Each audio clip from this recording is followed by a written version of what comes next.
जय मसी। आज 1 जुलाई 2020 तद अनुसार 17 असार 2077 बुधबार। आज हामी माथिल्लो कोठाबाट हेर्नेछौँ। आजको शीर्षक छ परमेश्वरको हातले लेखिएको अक्षर। आज हामी परमेश्वरको वचन भजन 19 को 1 देखि 4 सम्म पाठ गर्नेछौँ। आकाशले परमेश्वरका महिमाको वर्णन गर्छ र तारा मण्डलले उहाँका हातको सिपको घोषणा गर्छ। दिनहुँ तिनीहरूले वार्तालाप गर्छन् र रातै पछि तिनीहरूले ज्ञानको प्रदर्शन गर्छन्। कुनै बोली छैन, न भाषा छ जहाँ तिनीहरूको स्वर सुनिँदैन। तिनीहरूको स्वरले सारा पृथ्वी गुन्जयमान छ। तिनीहरूका शब्द पृथ्वीको सीमान्तसम्मै पुगेका छन्। उहाँले आकाशमा सूर्यको निम्ति एउटा वासस्थान बनाउनु भएको छ। आमेन। लेखक भजन 19 को 1 लाई यहाँ जोड दिनुहुन्छ। आकाशले परमेश्वरका महिमाको वर्णन गर्छ र तारा मण्डलले उहाँका हातको सिपको घोषणा गर्छ। आमेन। लेखक आफ्नो अनुभवलाई यहाँ यसरी वर्णन गर्नुहुन्छ।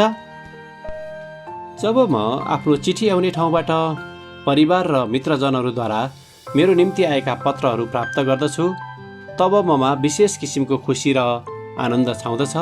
ती पत्रहरू कसले पठाए भन्ने कुरा दिइएको ठेगानामा मैले हेरिरहनु पर्दैन, किनकि ती पत्रमा रहेको लेखाइबाट नै म पठाउने व्यक्ति को रहेछन् भनी ठम्ब्याउन सक्दछु। मेरो कलेजको मित्रको अक्षर निकै गोलो र जोसिलो देखिन्छ। त्यस्तै मेरो बाल्यकालको मित्रको अक्षर मोटो र फुल जस्तै देखिन्छ। त्यसरी नै मेरो आमाको अक्षर एउटा शिक्षिकाको जस्तै रहेको छ।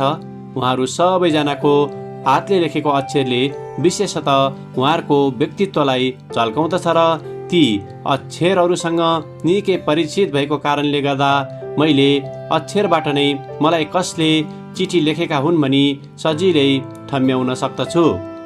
हाम्रो जीवनमा रहेको परमेश्वरको सृष्टि र कार्यहरूको पनि एउटा अचूक चिन्ह रहेको हुँदछ। उहाँका हातका कार्यहरूद्वारा हामी उहाँ को हुनुहुन्छ भनी सजिलै थाहा गर्न सक्दछौँ। राजा दाउदले पनि आज दिइएको पदबाट त्यही कुराको घोषणा गर्दछन्। रोमीको पुस्तकमा पावल भन्नुहुन्छ, उहाँको अदृश्य गुण अर्थात् उहाँको अनन्त शक्ति र ईश्वरीय स्वभाव संसारको सृष्टिदेखि नै बनाइएका थोकरमा छर्लङ्गै देखिएको छ। यसैले यिनीहरूलाई कुनै किसिमको बहाना छैन। रोमी 1:20।